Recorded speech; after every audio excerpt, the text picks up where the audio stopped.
The tow truck was already gone by the time Master Chief Petty Officer Daniel Voss stepped outside. He stood on the cracked concrete of his driveway in the pale gray light of a Wednesday morning in March, a mug of black coffee warming his left hand, and stared at the empty space where his truck had been parked for 11 years. Not the space on the street, not in front of someone else's house. His own driveway, his own property. The truck he'd driven home from the dealership the week he retired from the United States Navy. The truck with the folded flag from his father's funeral on the back seat. The truck with 19 years of parking permits, inspection stickers, and a faded Navy SEAL trident decal on the rear window. Gone. And standing at the end of his manicured lawn next door, arms folded, grinning like a man who had never once in his life faced a consequence, was Preston Hargrove III. He raised his coffee cup in a little mock salute. Daniel Voss looked at him for a long moment, said nothing, took a slow sip. Then he went back inside. That was 7:14 a.m. on a Wednesday. By 7:14 a.m. the following Thursday, Preston Hargrove III would no longer own his house. Let me tell you about Birchwood Court. Tucked inside the rolling hills of Crestfall Township, about 20 minutes east of Harrisburg, Pennsylvania, Birchwood Court was the kind of street that made you believe the American dream was still alive and quietly tending its garden. 11 houses, 2 cul-de-sacs connected by a gentle curve of asphalt that cracked just enough in the summers to remind you it was old, that it had history. Enormous red maple trees lined both sides of the road, planted sometime in the late 1960s, and by the summer of 2019 they had grown tall enough that their canopies touched in the middle like a cathedral ceiling. In October, the leaves turned the color of firelight. In winter, snow settled on the branches and the whole street looked like a postcard nobody bought because it seemed too perfect to be real. The neighbors knew each other, actually knew each other. Ray and Gloria Hutchins had lived at number 4 for 31 years. The Beaumont family at number 7 hosted a 4th of July cookout that the whole street attended without being invited because they always did and the Beaumonts always had enough ribs. Old Margaret Chen at number 9 left ceramic pots of rosemary on doorsteps every spring without a note. Everybody knew it was Margaret. Nobody said anything. It was just what Birchwood Court was. Children rode their bikes after school, screen doors creaked open and slammed shut in the afternoons. Somewhere always a lawnmower hummed. Number 6 Birchwood Court sat at the softer of the two curves. A modest 2-bedroom with a covered porch, a detached garage just big enough for 1 car, and a driveway wide enough for 2 vehicles side by side. The garden along the front walk was tidy without being fussy. The porch had a wooden glider that swayed in the wind when nobody sat in it. And from that glider on a clear day, you could see the Susquehanna River Valley cut its wide, silver path through the hills. Daniel Voss had lived there since 2008, and for 11 years, Birchwood Court had been the most peaceful place he had ever known. That peace ended the day number 5 sold. Master Chief Petty Officer Daniel Aaron Voss, United States Navy, retired. Born October 3, 1967 in a mid-sized town in eastern Ohio, the second of 4 kids, son of a steelworker and a nurse. He enlisted at 19 and was selected for basic underwater demolition SEAL training at 21. He graduated Bud-S Class 178, one of only 31 men from a starting class of 108 to earn the trident. He served 22 years, 2 tour in the Gulf, 3 in Iraq, 1 classified deployment to a country whose name does not appear on his service record. He was awarded the Bronze Star with Valor, the Navy Commendation Medal with Combat V, and a citation he keeps in a lockbox in the garage that he has never shown another living person. He retired in 2009 at the rank of Master Chief Petty Officer, the highest enlisted rank in the United States Navy. His command sent him off with a ceremony at Coronado. His team gave him a plaque made from the wood of the team room's original door. He drove home to Pennsylvania and mowed his lawn the next morning. That was Daniel Voss. He was 51 years old in the spring of 2019. Broad-shouldered with a weathered face that had earned every line on it, close-cropped salt and pepper hair, and pale blue eyes that had a quality people noticed without being able to name, a stillness. An absolute unnerving stillness. Like a man who had been in enough genuinely dangerous situations that nothing minor could ever convince his nervous system it was worth worrying about. He walked with a slight roll in his left shoulder, legacy of a parachute landing in 2003 that had not gone according to plan. He had declined the surgery twice. He spent his retirement years doing 4 things. He worked part-time as a volunteer coordinator at the Veterans Service Organization office in Harrisburg, 2 days a week, helping recently separated service members navigate the VA system. He had a woodworking bench in the garage and made furniture, chairs mostly, that he sold at a craft fair every September and donated half the proceeds to a fund for SEAL families. He tended his garden. And every evening around 5 o'clock, he sat in that wooden glider on his porch with a mug of coffee, always black, and watched the light change over the valley. His wife, Karen, had died of ovarian cancer in 2012, 3 years after he came home. They had been married 17 years. She had chosen the house. She had planted the garden. She had been the one to suggest the glider. He had 2 adult children, a daughter in Seattle, a son at Fort Bragg. They called every Sunday. He was close with his daughter's kids, drove to Seattle twice a year, and kept their school photos taped to the refrigerator with the kind of cheerful magnets Karen had collected. The neighbors on Birchwood Court adored him. Not in a fussy, over-the-top way, in the way you adore a man who shovels your driveway before you wake up after a snowstorm and never mentions it, who shows up with a power drill when Ray Hutchins can't get the deck boards to sit flat, who keeps a jar of butterscotch candies on the porch railing for the neighborhood kids who cut through his yard on the way to the bus stop. There was one other thing about Daniel Voss that his neighbors knew, and that his new neighbor, Preston Hargrove III, did not. Before his final assignment as a Master Chief, Daniel Voss had spent 4 years attached to the Naval Criminal Investigative Service as a senior enlisted advisor for counterintelligence operations. He knew how investigations worked. He knew what evidence looked like. And he knew exactly how to build a case. Number 5 Birchwood Court had sat empty for 4 months after old Frank DeLuca moved to his daughter's place in Florida. Ray Hutchins had said at one point that he hoped a young family would move in, maybe someone with kids the same age as his grandchildren. What moved in, on a brutally hot Friday afternoon in late August of 2019, was a pearl-white 2020 Cadillac Escalade with chrome running boards, a personalized Pennsylvania plate that read HRGRV3, and a man who stepped out of the driver's seat with the specific energy of someone who had spent his entire adult life being told he was exceptional. Preston Hargrove III was 38 years old. His grandfather, Preston Hargrove I, had built a small regional insurance company in Lancaster County in the 1950s. His father, Preston Hargrove II, had grown it into a mid-sized firm worth approximately $40 million. Preston Hargrove III had, in 2014, sold that firm to a national conglomerate for a reported $62 million. Then spent the next 5 years doing what people who sell inherited companies for $62 million tend to do, traveling, investing poorly in restaurant concepts, and developing an extremely refined sense of his own importance. He had recently relocated from a penthouse in Philadelphia's Rittenhouse Square. Why a man with $62 million purchased a home on a quiet cul-de-sac in Crestfall Township was a question Birchwood Court would eventually get an answer to, but not immediately. He was 6 feet even, lean in the way that comes from a personal trainer and not from any actual physical challenge, with expensive haircuts and clothing that was casual in the way that costs money to achieve. He wore a Panerai watch. He drove with one wrist on the wheel. He referred to service workers by their job descriptions rather than their names. The movers he hired were a 3-man crew from a Harrisburg company. By 11 a.m., Preston had managed to criticize their technique twice, threatened to leave a 1-star review, and park the Escalade at an angle that blocked 2/3 of Daniel Voss's driveway approach. Daniel had walked over, introduced himself, extended his hand. "Hey there, I'm Daniel, number 6, welcome to the street."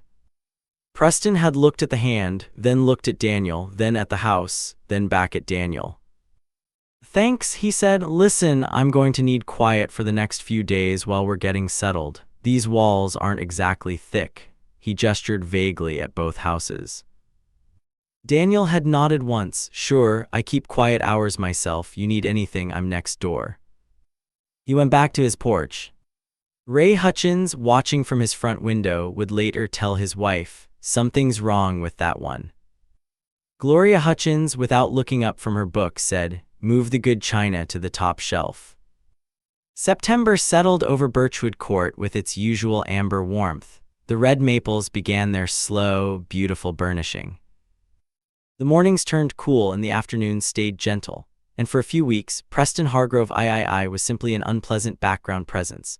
A man who didn't wave, who complained about leaf blowers at 7 a.m. in an HOA email that most neighbors didn't even know how to reply to, and who had somehow gotten the Hargrove moving truck to scuff the corner of the brick pillar at the end of Daniel's driveway.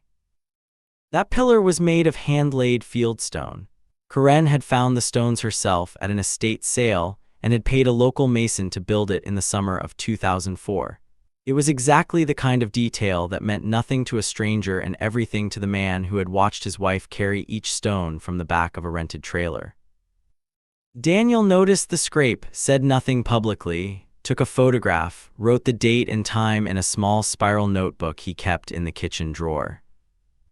The notebook had been started, he would later say, purely out of habit. He had been trained to document. It was not something he had to think about, it was simply what he did. He documented the moving truck damage on September 4th. He documented a noise complaint bass from Preston's outdoor speakers past 11 p.m. on September 11th. He documented a conversation on September 19th when Preston informed him, across the shared property line, that he intended to have the tree that overhangs his yard trimmed, a tree that sat entirely on Daniel's property. "You might want to check with a property surveyor before you do that," Daniel said. "I've already checked," Preston said. "The branches are over my yard. I can do whatever I want with them." "That's not actually how it works in Pennsylvania." Preston smiled, not a warm smile. "Daniel, is it? Listen, I have 3 attorneys on retainer. I've fought city planning boards in 4 states. I promise you, I know how it works." He went inside. Daniel stood at the property line for a moment, hands in his pockets, watching the back of Preston's door. Then he went inside and wrote the date, time, and exact quote in the notebook. He also made a note to have the property surveyed. Now let me pause here and ask you something, and I mean this sincerely. Have you ever tried to handle something calmly with someone who has zero interest in being calm? Someone who takes your patience as weakness and your quiet as an invitation to push harder? Drop a comment down below. Tell me what happened, because I'll tell you every single person on Birchwood Court had tried to be reasonable with Preston Hargrove III in those first few weeks, and not one of them had got anywhere. What they didn't realize, what Preston certainly did not realize, was that Daniel Voss's calm was not a sign that he was surrendering. It was a sign that he was beginning. October arrived and so did the first frost. And with it, things on Birchwood Court began to change. October 3rd, Daniel's 52nd birthday. He spent the morning on the phone with his daughter in Seattle and his son at Bragg.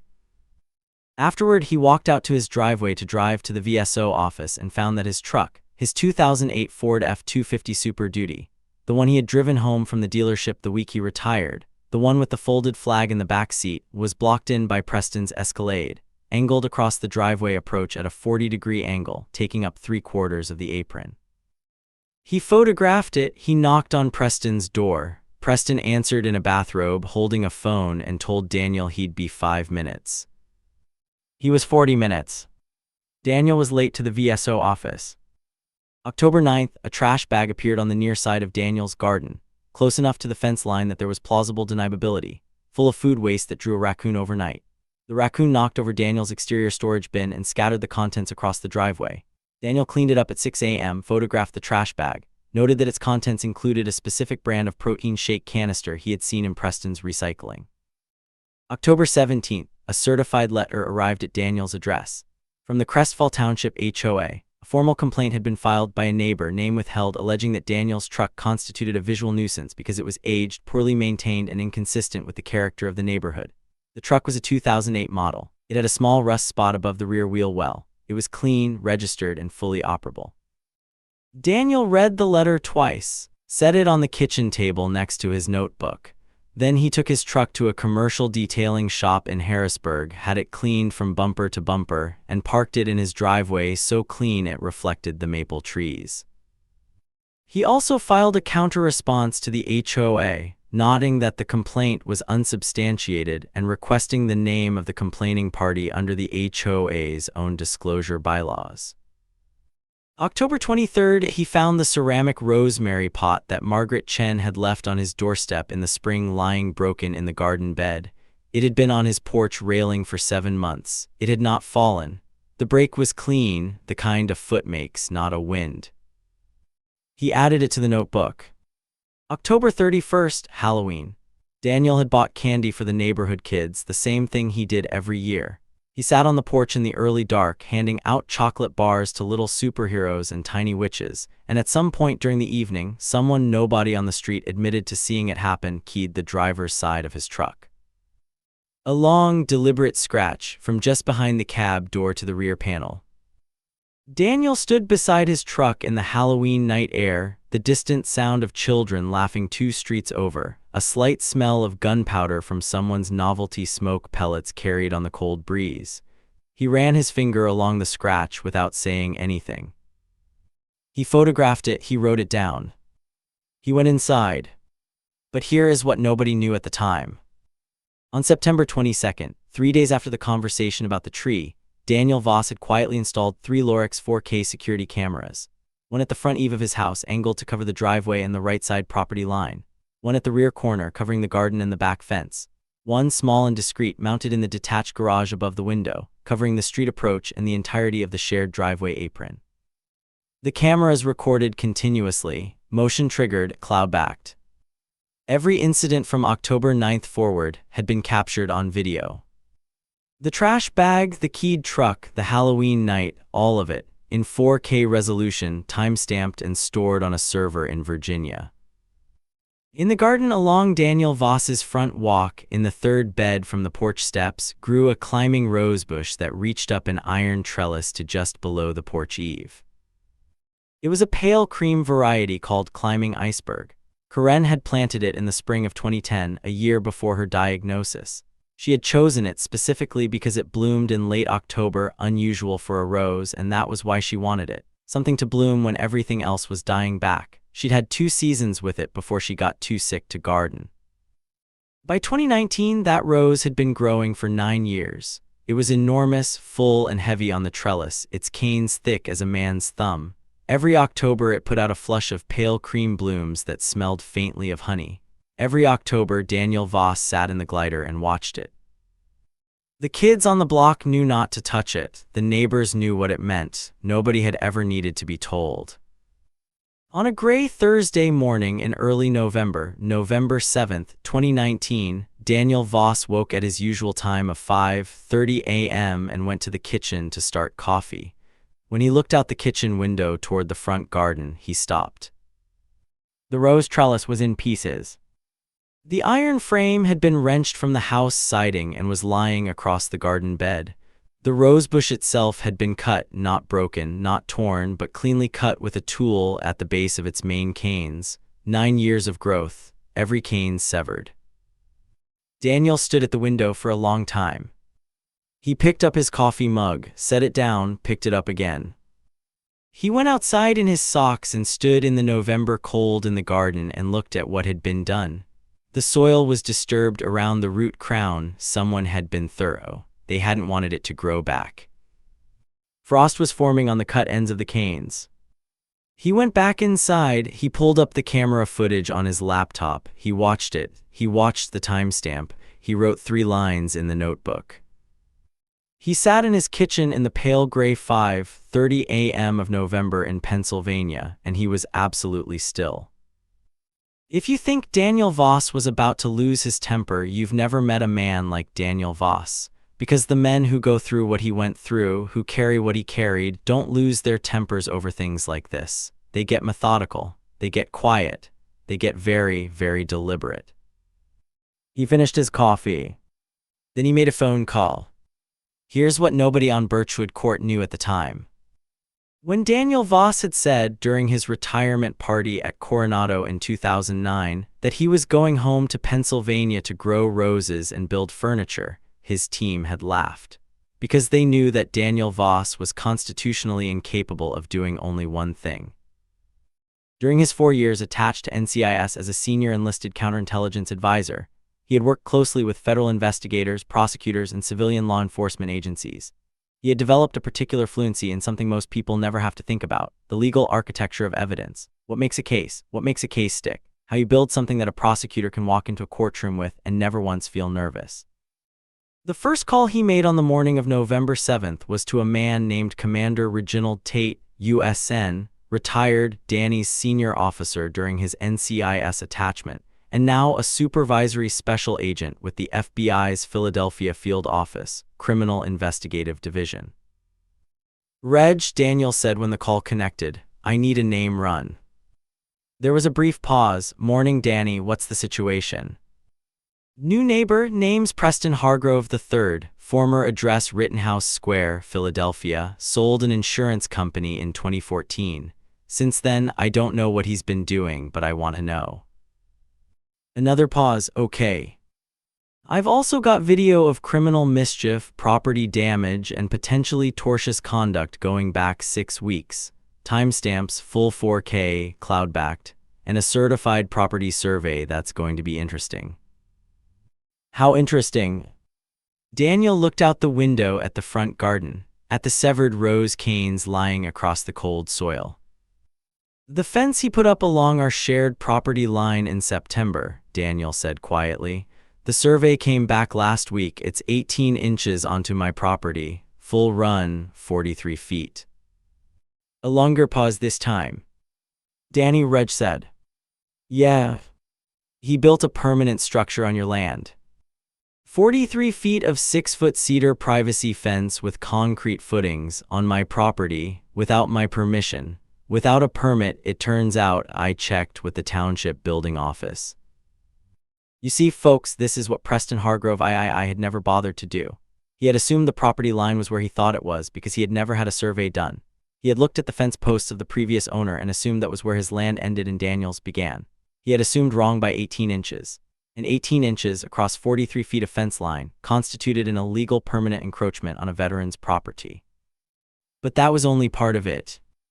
Because when Reginald Tate ran Preston Hargrove III's name through the FBI's financial crimes database, he found something. Preston Hargrove III's investment activity since 2014 had drawn a preliminary inquiry from the IRS Criminal Investigation Division in 2018. The inquiry related to a series of real estate holding companies Preston had established after the insurance sale, companies that had received investments from parties whose source of funds had raised flags in a routine FinCEN review. The investigation was preliminary. Nothing had been charged, but it was open. And here is what made Reg Tate sit forward in his chair at 6:45 a.m. in the FBI Philadelphia field office. Preston Hargrove III had not moved to Crestville Township, Pennsylvania, because he liked quiet cul-de-sacs. He had moved there because his Philadelphia residence, his Rittenhouse Square penthouse, had been the subject of a civil asset forfeiture notice filed by the IRS in September 2019. He had been anticipating it.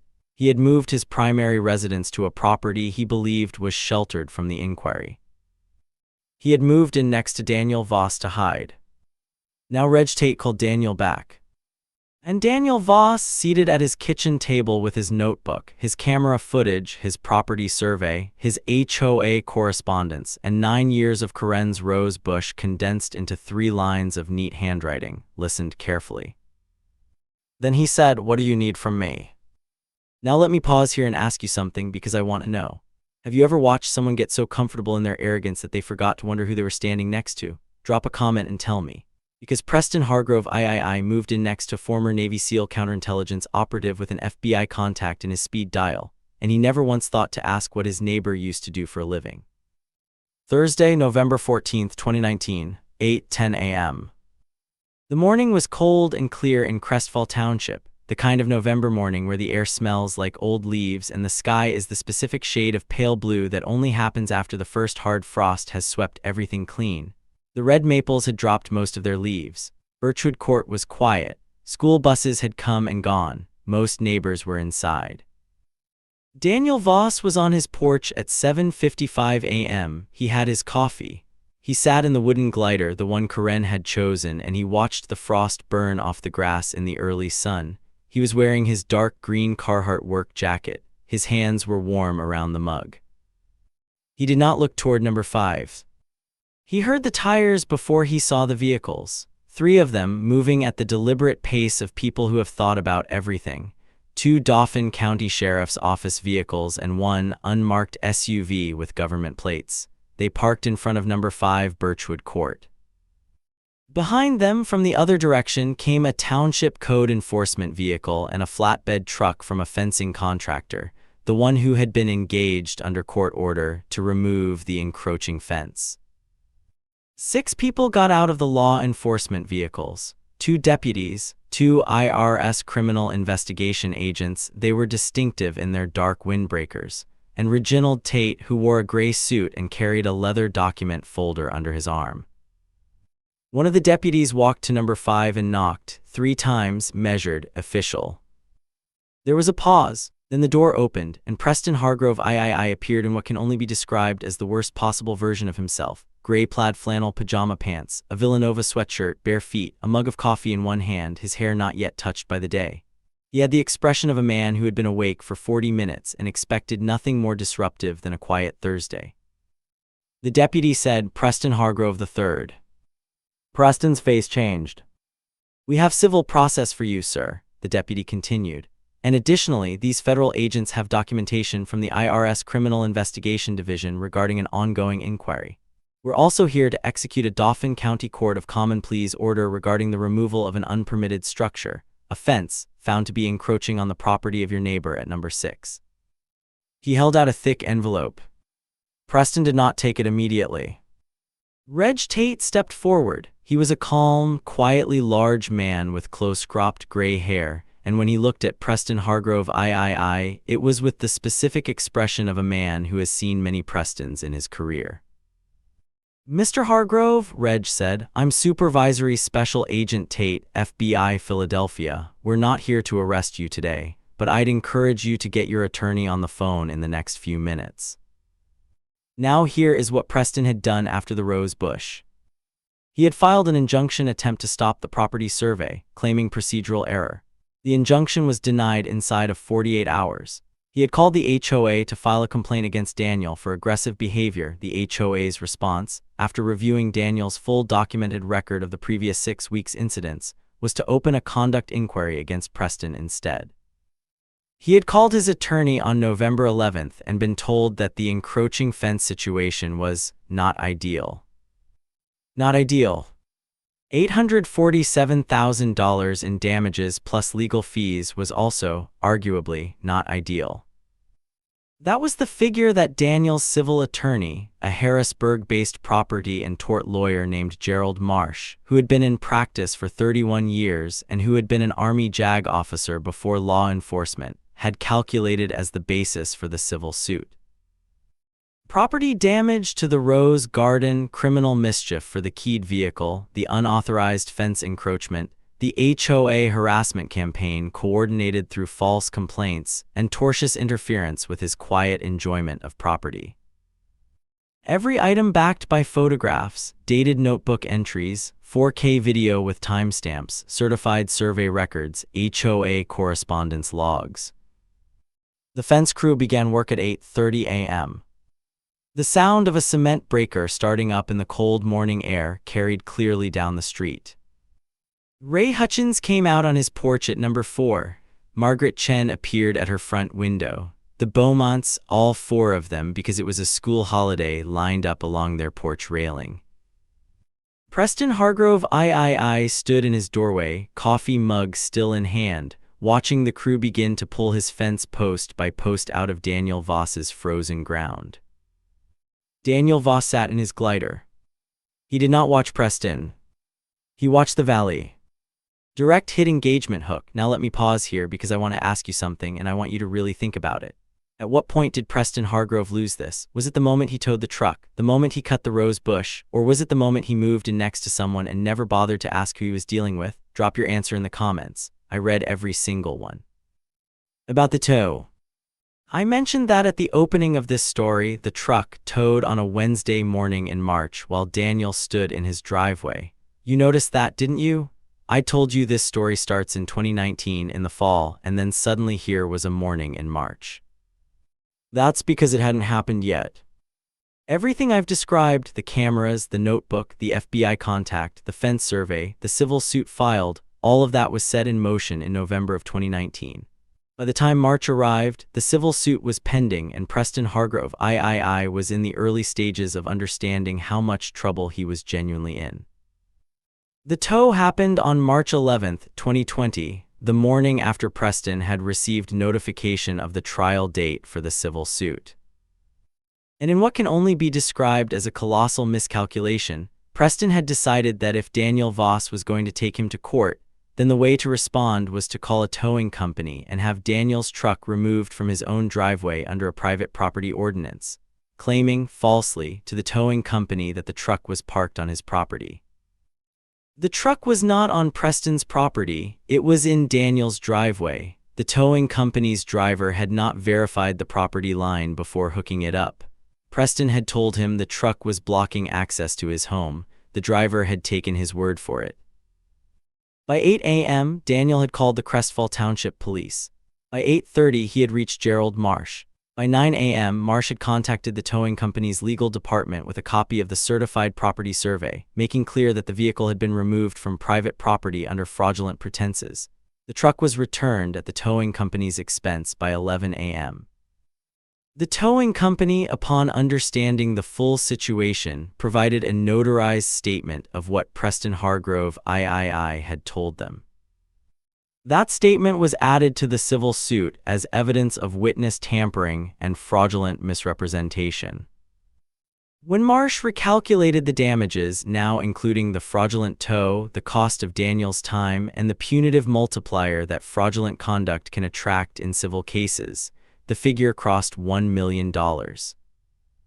Preston's attorney called Marsh the following day. He wanted to talk about a settlement. March gave way to April. The civil suit settled on April 22, 2020, the terms under seal at Preston's request. What is a matter of public record, filed with the Dauphin County Court of Common Pleas, is that the settlement included the transfer of a cash payment to Daniel Voss, the payment of all of Daniel's legal fees, the payment of all costs associated with the fence removal and property restoration, and a permanent injunction against Preston Hargrove III from contact with Daniel Voss or his property. Additionally, the IRS Criminal Investigation Division's inquiry, which had been proceeding independently on its own timeline, resulted in a federal tax fraud indictment against Preston Hargrove III and two of his real estate holding companies in September of 2020. The indictment cited, among other financial instruments, funds that had been moved into accounts in Preston's name during the same months he had been filing false HOA complaints and harassing his neighbor in Crestfall Township. That, as they say, was a separate matter. The moving truck arrived at No. 5 Birchwood Court on a Saturday morning in late April. It was a gray morning, overcast, with the smell of rain coming in from the west. The trees were in early bud, the first pale green of spring just visible in the hedges. Nobody on Birchwood Court came outside. Not Ray Hutchins, not Gloria, not the Beaumonts, not Margaret Chen. Preston Hargrove III, wearing dark glasses and a jacket with the collar turned up, as if shielding himself from being seen, directed two movers in the loading of his possessions. The pearl-white Escalade was in the driveway, loaded with whatever didn't fit in the truck. It took most of the morning. At one point he looked toward No. 6. Daniel Voss was not on his porch.